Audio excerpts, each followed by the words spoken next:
Hey guys, welcome back. This is actually my third time trying to make this video today. I have already made this video twice and neither times did the app save it. So third time's a charm. Fingers crossed this one works. The reason I'm telling you this is because when I said, I think it was yesterday, that I was going to do better and become more disciplined and read the Bible every day, I meant it. And I don't know if it's like the enemy that's messing with me today or what, because I have not had a good day. But it's like something inside me right now is like, I'm determined. I'm going to get this video done, get these chapters done today, and like, I'm doing this. So I don't know if the enemy's messing with me today or what, but it feels like it, and they are not going to win. I'm not going to let them win. So this is happening. So let's read these chapters today and do this. They gave to the descendants of the priest Aaron Hebron, the city of refuge for the one who commits manslaughter, with its pasture lands, Libnah with its pasture lands, Jetur with its pasture lands, Eshtemoa with its pasture lands, Holon with its pasture lands, Debir with its pasture lands, Ain with its pasture lands, Jattah with its pasture lands, and Beth Shemesh with its pasture lands. 9 cities from these 2 tribes. From the tribe of Benjamin they gave Gibeon with its pasture lands, Jeba with its pasture lands, Anathoth with its pasture lands, and Almon with its pasture lands. 4 cities. All 13 cities with their pasture lands were for the priests, the descendants of Aaron. The allotted cities to the remaining clans of Kohath's descendants, who were Levites, came from the tribe of Ephraim. The Israelites gave them Shechem, the city of refuge for the one who commits manslaughter, with its pasture lands in the hill country of Ephraim, Gezer with its pasture lands, Kibzaim with its pasture lands, and Beth Horon with its pasture lands. 4 cities.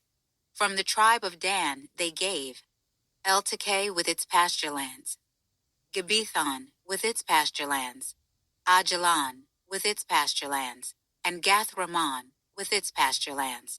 4 cities. From half the tribe of Manasseh they gave Ta'anak with its pasture lands, and Gath-Rimmon with its pasture lands. 2 cities. All 10 cities with their pasture lands were the clans of Kohath's other descendants. From half the tribe of Manasseh, they gave to the descendants of Gershon, who were one of the Levite clans, Golan, the city of refuge for the one who commits manslaughter, with its pasture lands in Bashan, and Beeshterah with its pasture lands. 2 cities. From the tribe of Issachar they gave Kishion with its pasture lands, Debarath with its pasture lands, Jarmuth with its pasture lands, and En-Ganim with its pasture lands. 4 cities. From the tribe of Asher they gave Mishal with its pasture lands, Abdon with its pasture lands, Helkath with its pasture lands, and Rehob with its pasture lands. 4 cities. From the tribe of Naphtali they gave Kadesh in Galilee, the city of refuge for the one who commits manslaughter, with its pasture lands, Hamath Dor with its pasture lands, and Kartan with its pasture lands. 3 cities. All 13 cities with their pasture lands were for the Gershonites by their clans. From the tribe of Zebulun, they gave to the clans of the descendants of Merari, who were the remaining Levites, Jokneam with its pasture lands, Karta with its pasture lands, Dimnah with its pasture lands, and Nahalal with its pasture lands. 4 cities. From the tribe of Reuben they gave Bezer with its pasture lands, Jaza with its pasture lands, Kedemoth with its pasture lands, and Mephaath with its pasture lands. 4 cities. From the tribe of Gad they gave Ramoth in Gilead, the city of refuge for the one who commits manslaughter, with its pasture lands, Mahanaim with its pasture lands, Heshbon with its pasture lands, and Jazer with its pasture lands. 4 cities in all. All 12 cities were allotted to the clans of Merari's descendants, the remaining Levite clans. Within the Israelite possession, there were 48 cities in all with their pasture lands for the Levites. Each of these cities had its own surrounding pasture lands. This was true for all the cities.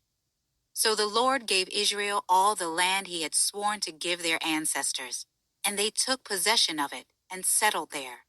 The Lord gave them rest on every side according to all he had sworn to their ancestors. None of their enemies were able to stand against them, for the Lord handed over all their enemies to them. None of the good promises the Lord had made to the house of Israel failed. Everything was fulfilled. Joshua summoned the Reubenites, Gadites, and half the tribe of Manasseh, and told them, "You have done everything Moses the Lord's servant commanded you, and have obeyed me in everything I commanded you. You have not deserted your brothers even once this whole time, but have carried out the requirement of the command of the Lord your God.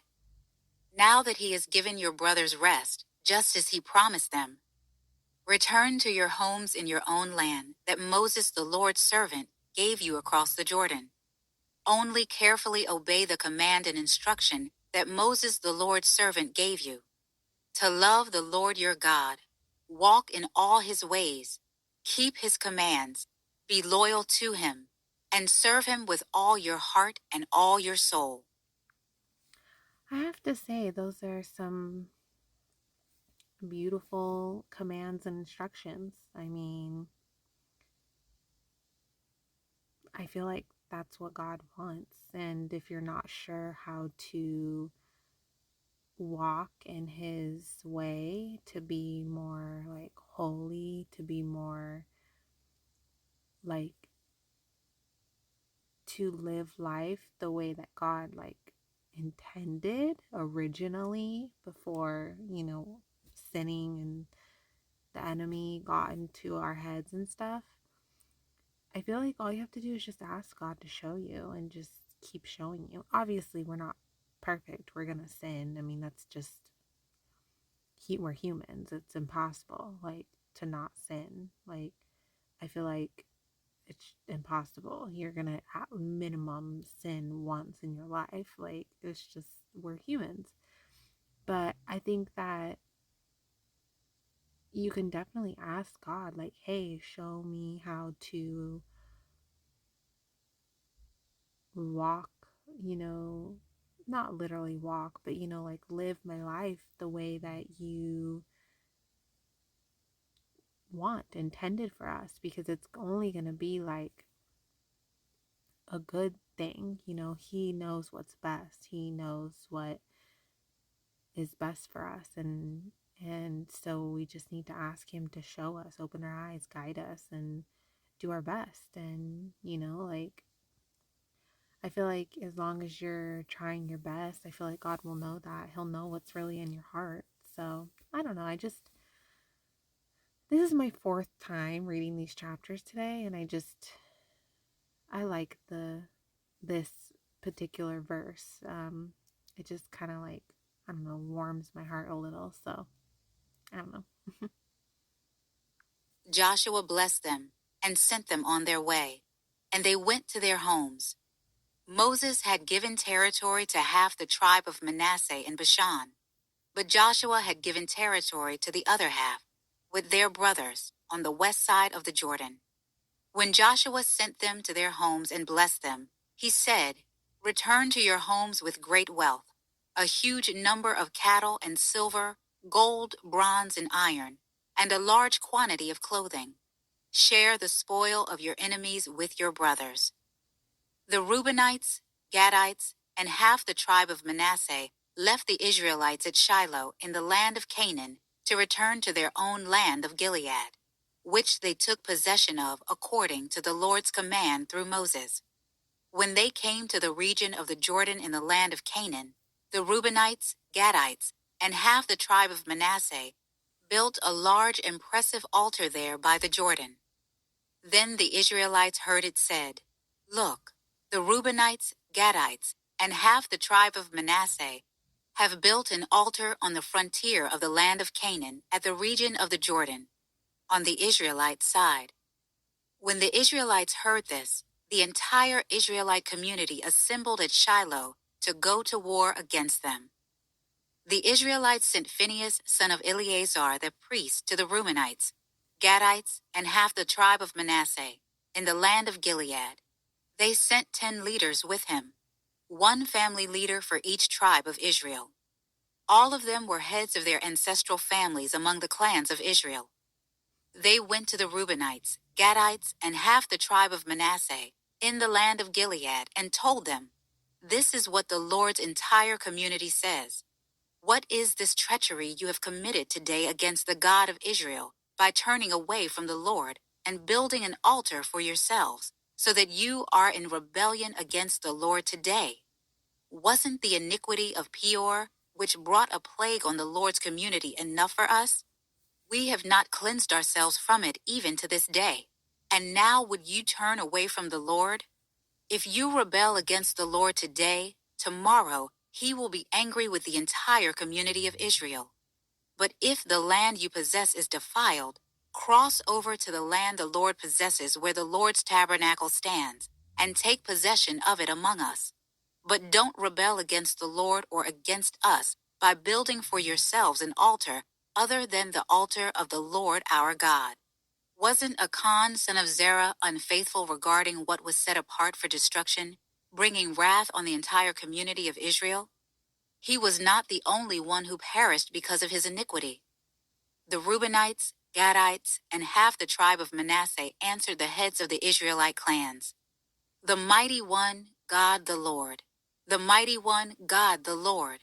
He knows, and may Israel also know. Do not spare us today, if it was in rebellion or treachery against the Lord that we have built for ourselves an altar to turn away from him. May the Lord himself hold us accountable if we intended to offer burnt offerings and grain offerings on it, or to sacrifice fellowship offerings on it. We actually did this from a specific concern that in the future your descendants might say to our descendants, 'What relationship do you have with the Lord, the God of Israel?' For the Lord has made the Jordan a border between us and you descendants of Reuben and Gad. You have no share in the Lord. So your descendants may cause our descendants to stop fearing the Lord." Therefore we said, "Let's take action and build an altar for ourselves, but not for burnt offering or sacrifice. Instead, it is to be a witness between us and you, and between the generations after us, so that we may carry out the worship of the Lord in his presence with our burnt offerings, sacrifices, and fellowship offerings. Then in the future, your descendants will not be able to say to our descendants, 'You have no share in the Lord.'" We thought that if they said this to us or to our generations in the future, we would reply, "Look at the replica of the Lord's altar that our ancestors made, not for burnt offering or sacrifice, but as a witness between us and you." We would never ever rebel against the Lord or turn away from him today by building an altar for burnt offering, grain offering, or sacrifice, other than the altar of the Lord our God, which is in front of his tabernacle. When the priest Phinehas and the community leaders, the heads of Israel's clans who were with him, heard what the descendants of Reuben, Gad, and Manasseh had to say, they were pleased. Phinehas, son of Eleazar, the priest, said to the descendants of Reuben, Gad, and Manasseh, "Today we know that the Lord is among us, because you have not committed this treachery against him. As a result, you have rescued the Israelites from the Lord's power." Then the priest Phinehas, son of Eleazar, and the leaders returned from the Reubenites and Gadites in the land of Gilead to the Israelites in the land of Canaan, and brought back a report to them. The Israelites were pleased with the report, and they blessed God. They spoke no more about going to war against them to ravage the land where the Reubenites and Gadites lived. So the Reubenites and Gadites named the altar, "It is a witness between us that the Lord is God." A long I wonder, I don't know, like I like I said earlier, this is the fourth time I'm reading these specific chapters today, four times. So the altar that they built was so that, like, like they said, so them and their descendants can have a relationship with God too, like the Israelites as well. And I wonder if, like, I don't know the origin of church, like where churches came from and all of that, but like I wonder if like that's a little bit like where like they started to maybe originate from, was like maybe that. I don't know. I don't know. I'd have to look it up, but just a thought I had. Um, like I wonder if like they built an altar and then other people were like, oh, we want a relationship with God too, so let's build another altar. Like I wonder if it was like a chain reaction or something, maybe. And like, what does it mean an altar? Like, I wonder. Like I don't even know. Like I'd have to like picture it in my head. I don't know. I feel like I need like visuals. I mean, I'm sure they have them on YouTube or online. I'm sure I can find, someone that has like visuals and stuff. Maybe I'll look it up. Long time after the Lord had given Israel rest from all the enemies around them, Joshua was old, advanced in age. So Joshua summoned all Israel, including its elders, leaders, judges, and officers, and said to them, I am old, advanced in age, and you have seen for yourselves everything the Lord your God did to all these nations on your account, because it was the Lord your God who was fighting for you. See, I have allotted these remaining nations to you as an inheritance for your tribes, including all the nations I have destroyed, from the Jordan westward to the Mediterranean Sea.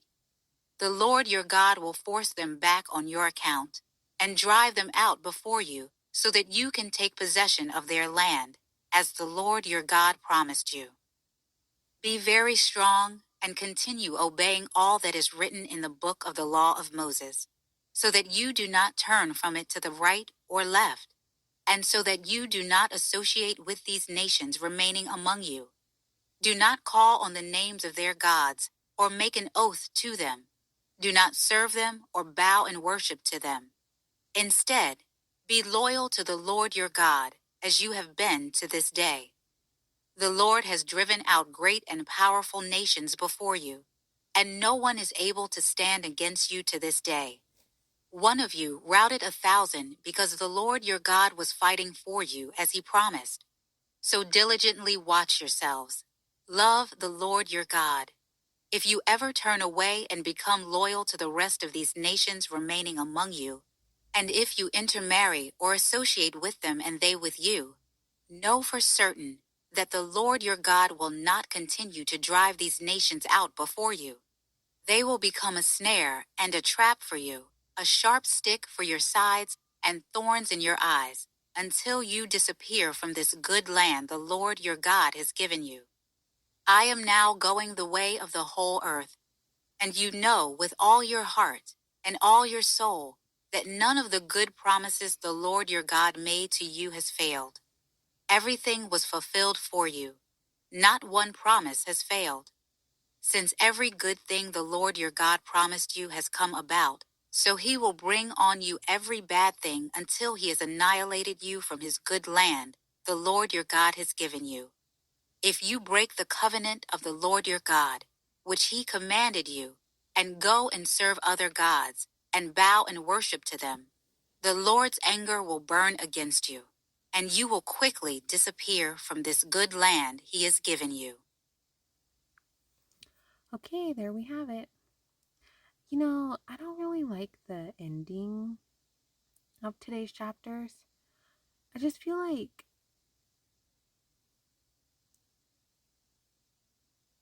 when I pray and spend time with God and like I just don't feel like or I don't know, maybe like I'm taking it wrong or something, but it's like how he's saying, like, I'm gonna annihilate you and stuff like that. Like, I just feel like, well, I don't know, maybe the way it's translated from the original language to, English, and then also it's like updated with like modern language too, also. I wonder if like maybe some of it's lost in translation because it comes across very like a threat, and I'm trying not to like take it in like a harsh way, but it just like sometimes I feel like when I like spend time with God and pray and like get to know him, I feel like it doesn't match the perception I'm getting of him in the Bible sometimes. Um like, does that make sense? Like, I feel like here it's like he's like threatening them basically. Um and I just don't get that like feeling from God that like that he like has to threaten people. I think it's more him just saying like, okay, like if you do this and you break these rules, this is what's going to happen. But maybe like I said, maybe the translation of it from back then to now is maybe lost a little bit and now it's coming across like a threat. But I don't like think that like I just don't feel like I don't feel like God has to like I don't know. I mean, like how when you like threaten a child and you're like, "Don't do that," or your punishment is this. Like I feel like there's certain ways you can say it and you can be like super harsh and horrible about it, or you can just be like very like, you know, hard tone.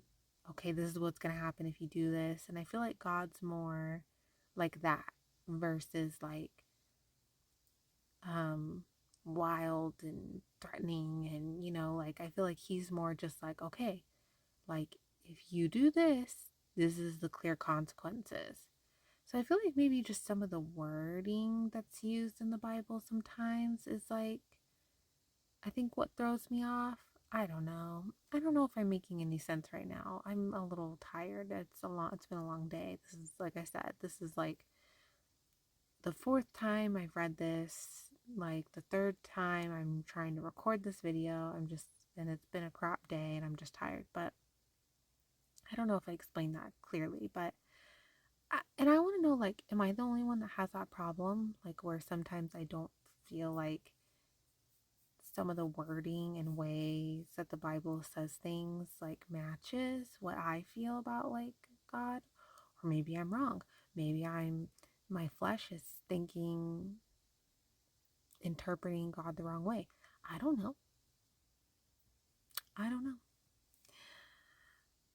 So many thoughts, so many thoughts. I'm gonna have to simmer on these thoughts and get back to you on that. So, okay, guys, it is super late. I'm so tired. I'm over it. And I'm praying that I literally prayed before I made this particular video. I was like, please, God, make this work because I'm tired and I want to go to bed. So, fingers crossed, guys. I'm uploading this right now, hopefully, after it downloads. But, okay, guys, good night. Talk to you tomorrow.